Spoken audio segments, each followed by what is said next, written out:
I think I'm kind of also here as the old person tonight as well.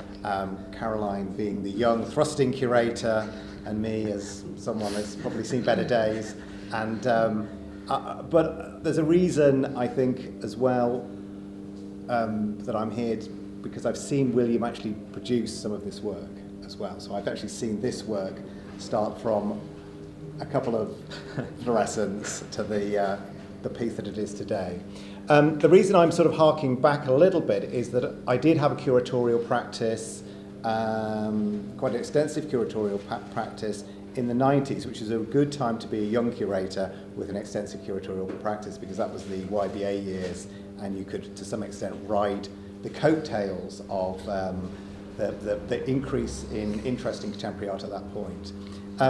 I do think biography is quite important, and I do know that Will's a little bit sceptical about talking biographically. So I'm going to start off by asking him, tell us a little bit about yourself, Will, and about your about how you came to be the artist you are now, and in terms of your practice. Because didn't you start out as a painter? Yes. Studied painting. That was at Chelsea College of Art, but stopped painting with a brush about 1 year into the course, and it wasn't really like a trying to go against painting in that sense, or think of it as a kind of in that framework of the tradition of the canvas, the brush, and the frame.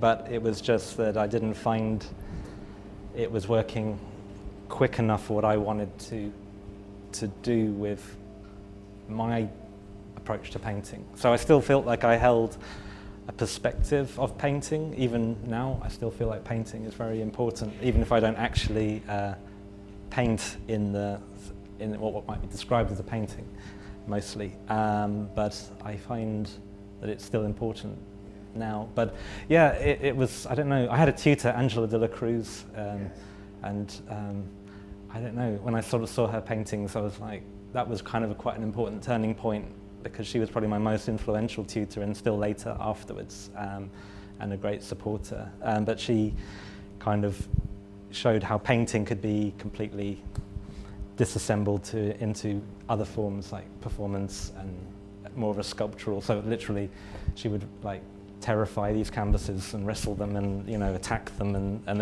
they became kind of very, very much about the body. When you started talking about performance and sculpture, I think possibly if we start with the piece over here, Interruption, we have the crashing together of performance and sculpture. This is, well, you can all see it. I guess this is one of your signatures now, the fluorescent tube, which is literally on its last legs, just half working, half not working, occasionally flashing, buzzing. Is the buzz we hear coming just from that work? It must be, because this is off. Yeah. So there's a sonic element to this, there's a sound element to it, there's a sculptural element, there's a performance element. Can you tell us how these works have evolved? Yeah, well, the bulb, because the bulbs, I like the fact that the bulb was a kind of universal material that is in kind of all sorts of general industrial work spaces, and something that's kind of very commonly used everywhere, not just in art studios but every kind of space.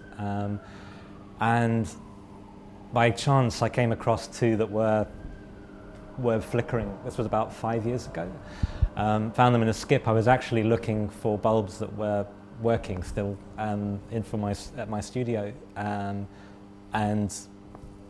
I found them both flickering and filmed them until they died. I don't quite know why I did that. I just put them in the corner of my studio. I got really interested originally with the colours they made on film, because the camera couldn't react to the flash. So at that time I was more interested in the kind of aesthetic documentation of the camera struggling to cope with the intensity of the light, and that kind of got me interested in thinking about its lifespan and its kind of durability. About how the fluorescent had a kind of history, you know, of obviously you can't escape people like Dan Flavin and that kind of American minimalist history. So that started to creep in and become something very interesting to me. Like and reading through his texts about light, he even wrote the lamps should go out one day, no doubt, which was a kind of nod to his own lights. He was actually thinking about the fact that one day his works wouldn't actually be working. You know, they would have to, you know, the bulbs don't last forever. So that kind of got me interested in the idea of the light becoming this point of exhaustion, but as well as departure for something new. And that's kind of been growing and growing through these bulbs being like sometimes very minimal floor sculptures going through, sometimes buildings that are in a very precarious state that maybe are not going to be there for very long. And it kind of got me thinking that the bulb had this kind of possibility to reference culture and history and kind of about how we live in a kind of quite temporal and transient situation, you know, in lots of different levels, not just about inhabitation and like urban living, but also our own day-to-day things we have to deal with, our own anxieties and our own struggles, personal struggles. So the bulb became this, I kind of got interested in how the bulb, without having to be interfered with, became this reference that I felt could be, could have contact with everybody. Just to play devil's advocate, Yeah. you say that it's a departure for something new, Yeah. but when it's dead, what could you argue would be something new, the archive of its existence, or? Yeah, well, I mean, I think I mean, there's a possibility that I'm sort of starting to play with is that it starts spawning a new work, which is basically a kind of, Collect the bulbs. yeah, it's a kind of, it's like an artwork that's pretending to be an artwork, or not really, but it's a huge stack of them that are in the corner of the office. So slowly their office is being invaded by dead light bulbs as all of these start dying usually on a weekly basis. We replenish the bulbs at the beginning of each time the show is open on a Wednesday. So it's true that the material doesn't have at this point a kind of life after it's completely given out, but it's more that it has a memory, I think, and and it becomes another, materially something different, but I think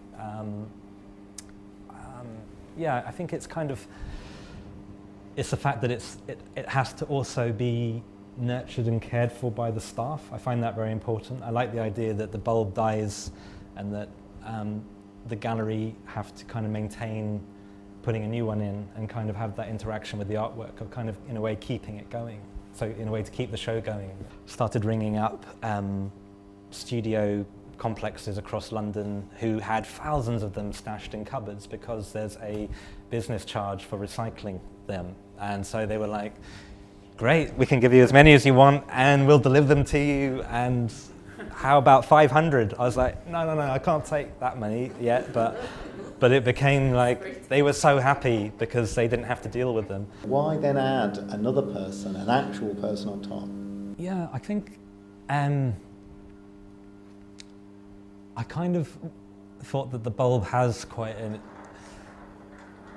I think the bulb has quite a sort of point of, well, you know, on the obvious front, kind of life and death. The bulb kind of references this point of trying to light and then constantly going back on itself. And I kind of thought that that had a lot of historical references, particularly with how we deal with our own routines, deal with the fragility of the body, so I kind of wanted to kind of bring that quite close and kind of mirror that.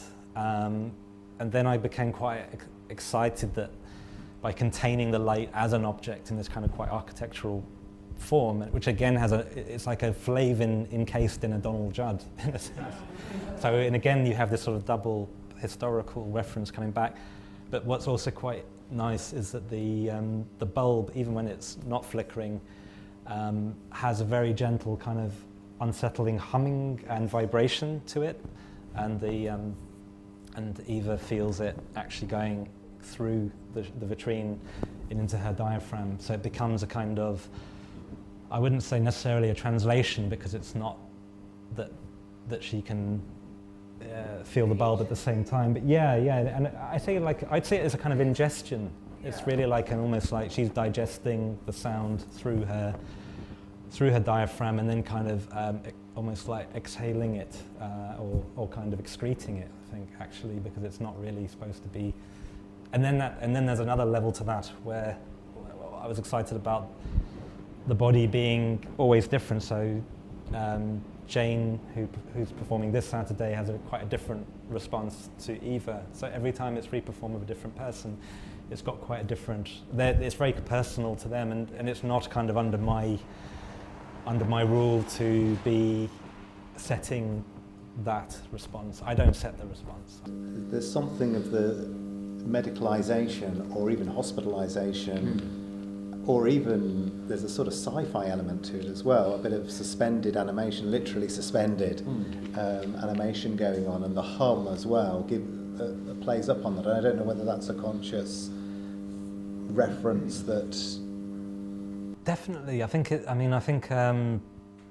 don't know why I started sort of thinking more about it, but maybe it's really sort of rooted in this sense of the body, one's own body being constantly, maybe being more aware of how time is traveling and moving, and how the body is, I don't think necessarily just on the trajectory of going towards death. It's actually kind of between, it sometimes goes back on itself to a recovery point and then goes towards death. So I don't think of it just being a straight line. It's kind of quite, but it sort of sits in that idea of thinking about lifespan and about... I think it's interesting that you touched upon the anxiety of the shelf feeling like it might fall over, just because I think there's a sense of anxiety that permeates throughout the entire show. I don't know how many of you have experienced the work. It's called Hold Up. Yeah.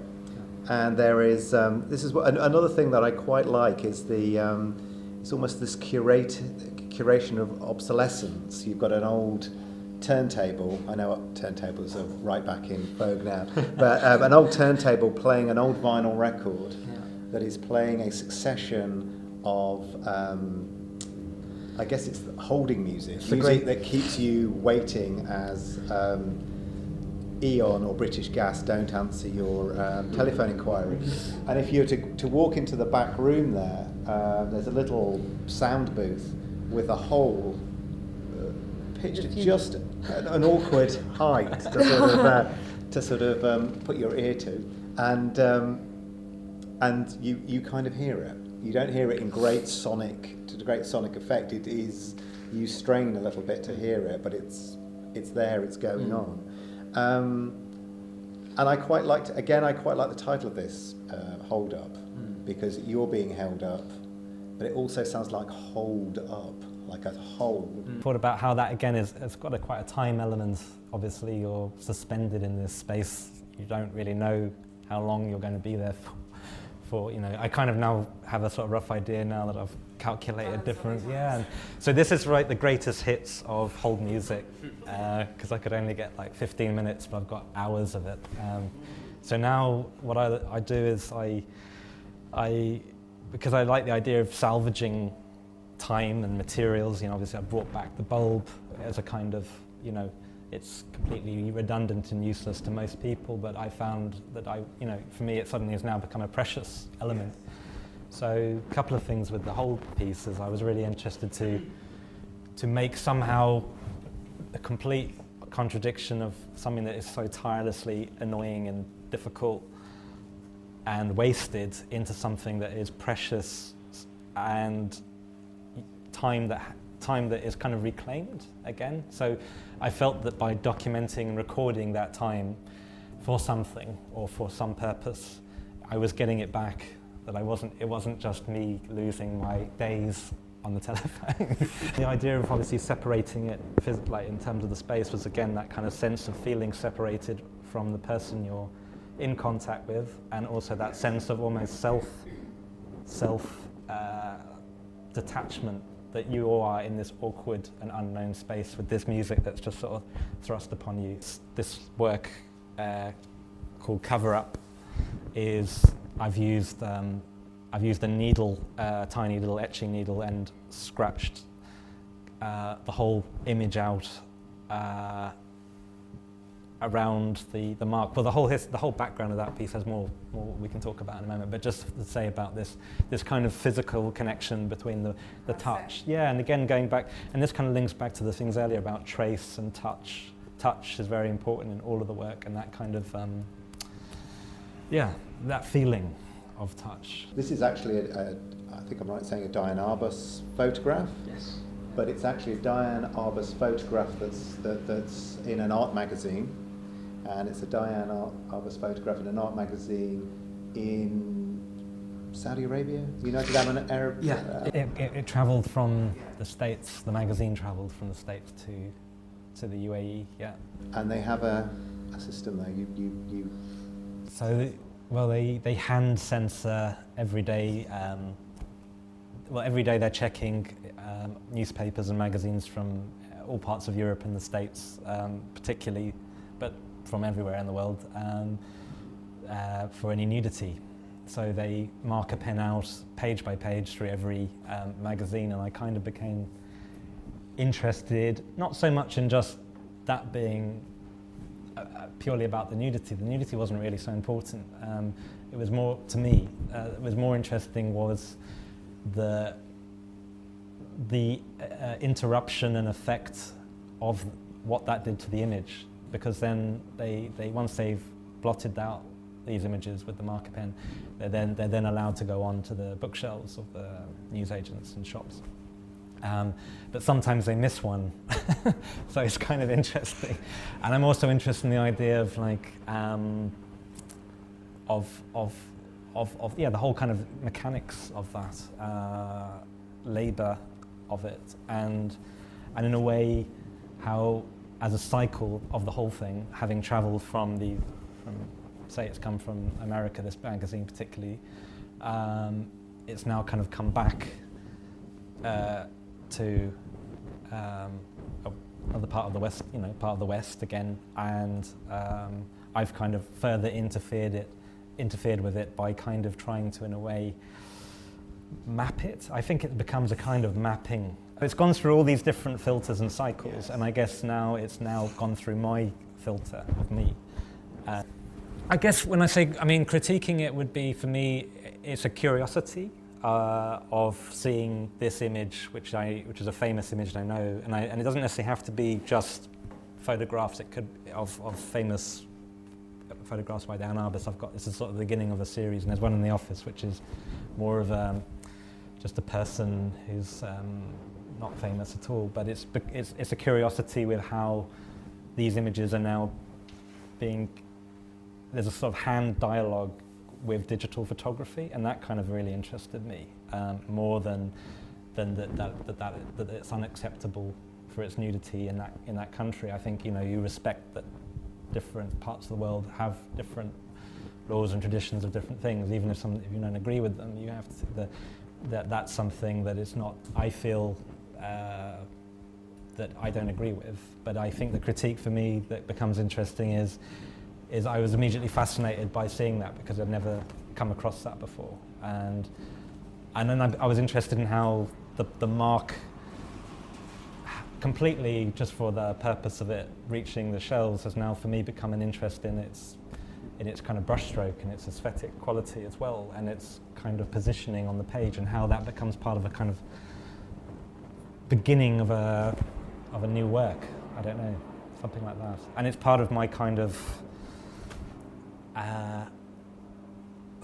part of my work that is spent with material, where I like to just sit with objects and spend a lot of time with them, because I also find digital imagery and photography and the way we receive imagery in the world generally now quite quick and quite mesmerizing, and quite the speed of which you feel news. Or, for example, I'm always quite curious about, say, on Facebook, for example, if you scroll down it's a complete array of emotions and stories and situations that have often very little emotional connection. It's like a blog of completely, some very important news, some not so important news, and some more personal, some more general. But I'm kind of interested in how, certainly for me, my own emotional contact with imagery has been completely sort of disrupted. And what I quite like about this is, again, we're in the territory of the body, you know, the Diane Arbus work. The body, I think if someone came in to this work blind very quickly and said, oh, what's the artist done there?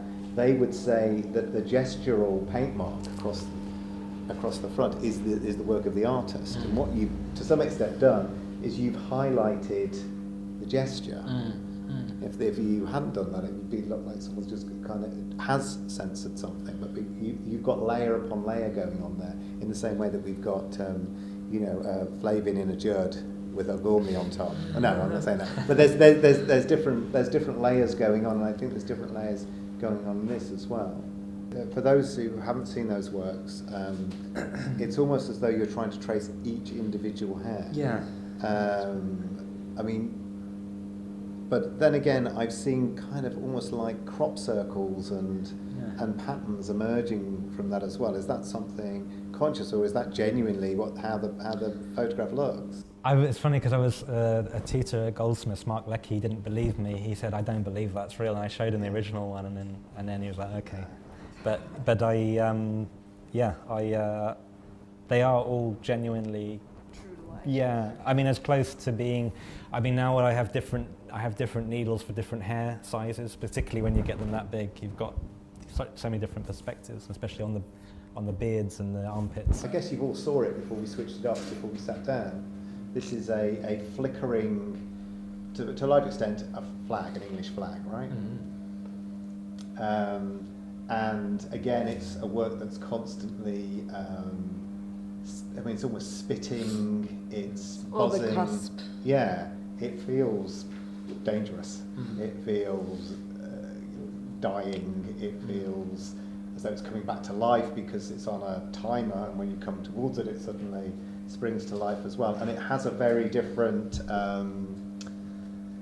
it has a visceral effect on the viewer. It was probably the most difficult work to think about showing.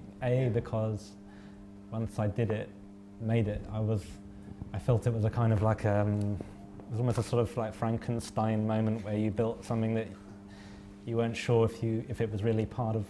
You know, it's quite different, as you say, to the other works, and I was kind of worried about its variable interpretation, and it's got strong points of view, I guess. But I felt that particularly how things have been going in the last more than year and 2 years, I just felt that there was a sense of wanting to air my own worries and feelings amongst friends and family about how things are going and how things do feel locally but also globally quite unsteady and unstable, and in a kind of quite anxious ridden, and and this is not about taking a particular perspective on, say, it's not supposed to be an anti-Brexit piece. Someone could come in and interpret it like that, but the piece is supposed to be about how conversation and dialogue is kind of failing, and people are getting angry, and it's about something that is. The piece is about that confusion of anxiety and anger, and something that does feel a bit like it could explode. The show shouldn't be too pleasant. It should. I would like the show to have. I wanted the show to have a kind of personal, experience. Yes. And I think this brought it in especially with the idea of the person who visits triggering the work. Yes. So, and thanks because you suggested that in a crit. That was really good. That's really that contact. I think that's really important. That moment where the visitor takes it from being something that's just looks like it's off or it's dead or it's turned off into this kind of splattering beast. I think it's interesting that you have that juxtaposition of the care of the body and then something that kind of is alarming instead of comforting. Yes, yeah. But I think that's, again, how the body is, like, or how we are in terms of how we have a daily experience is never on one level. I think it travels through different parts, and internally and externally, with how you share that experience with other people, not just on your, inside. There's always these tensions between polar opposites, between vulnerability and strength, between sort of calmness and anxiety. I think that's going on in all of the works.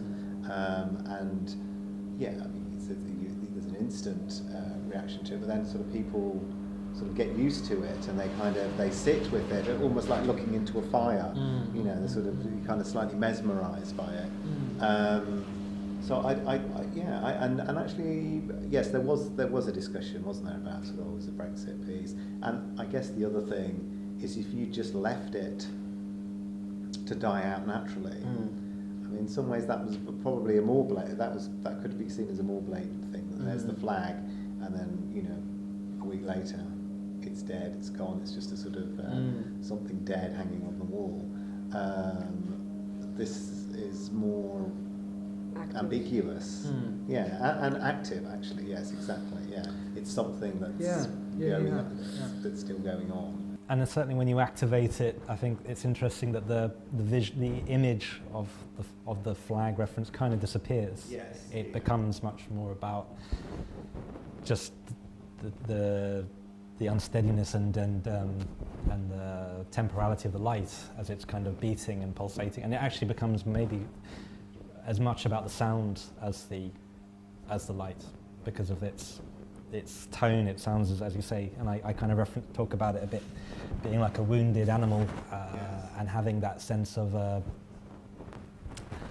being in the room. And you've just had a show in Austria, and did you do a sort of variation on the flag there, which was, tell me a bit about that. That's it's a much smaller one. It's probably about this size, and it's on a kind of wheelie stand. The idea was sort of wanted it to feel a bit more like a heart monitor in the room, because it was playing into the corner of a room, and again, when you came round to see it, because it was faced into the wall, so you kind of had to come around to see it, and at that point you triggered it.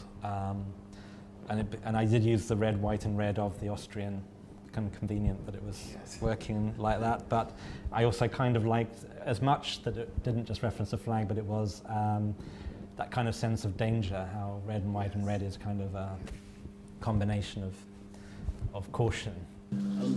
It strikes me that with the imagery of the light, flickering relating to life and death, maybe the sound relating to respiring and expiring, and even the St. George's cross on the wall, that there's maybe a religious element to your works. I was wondering if that was intentional or it was a coincidence.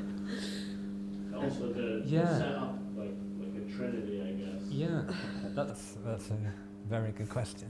More subconsciously than sort of forced or kind of stated. And I think it was interesting because there's certainly to do with, if you think about religious feuds that are obviously going on in a very, very intense way at the moment, that kind of is a conversation that can occur, particularly in how the body is sort of under threat. Yeah, in fact, strangely, I said I wouldn't do this, but you're not a plant in the audience. we said we would do this, but there's an amazing work by Hans Holbein 500 years ago, and this is he fished a dead body out of the river in the Rhine in Germany, and this is Christ. It's absolutely a little thing like this. It's in Basel Museum. If anyone goes to Art Basel, they should go along and see this work. It's a really stunning religious work. And there are sort of religious kind of motifs I see, and I think Will's right to be a bit wary and reluctant of that, but except to say that the sort of the history of Western art is suffused with bodies, and lots of those bodies are Jesus, and they're religious artworks, you know, and so you can't sort of completely duck out of that. I think it's something I haven't sort of, as I said before, like intentionally pushed. But I've worked. One of the earlier pieces I did work with candles. It wasn't really, again, specifically supposed to be. Wasn't supposed to be actually necessarily religious, but it was actually started from a torch that claimed to be 1,000 candle power, and I tried to light 1,000 candles at once with a blowtorch, and I took about half an hour to light the thing, and then that kind of, by the time you got near the end, then there was one that blew out, and so the piece started having these kind of conversations. But again, that was quite a sort of fierce piece, and once had actually erupted in a fireball. Shouldn't tell anyone that, but yeah, it's also like a video that definitely has this kind of religious sort of, and quite in those slightly cheesy ways, but kind of it draws you in quite a kind of like mesmerized, something that feels a bit more like a phenomenon rather than a material. And I think that's something I'm very interested in light with, is that it's more than just a piece of glass. It's like the gas and how the gas and how a candle behaves. It's like and how light affects us in very different ways. Yeah, just to get Will off the hook as well, what I was going to say about Wallinger is that in lots of his early work, people used to say, I can see religious connotations in this, and he did another piece called Threshold to the Kingdom, which was just a camera, locked-off camera shot of people arriving back at Heathrow, arrivals, coming through the door into the arrivals lounge, and it's interesting when you see people's faces coming back. Their faces kind of light up. You wouldn't think it at Heathrow, but kind of lighting up and kind of going, I'm back. And it was seen as a very religious, and he did do a couple of religious works, and he got very, I know about this because I was talking to him about it, but he got very funny about that. And what he's interested in is the human condition, and I think that's what Will's interested in as well. And all of these things are part of the human condition. So.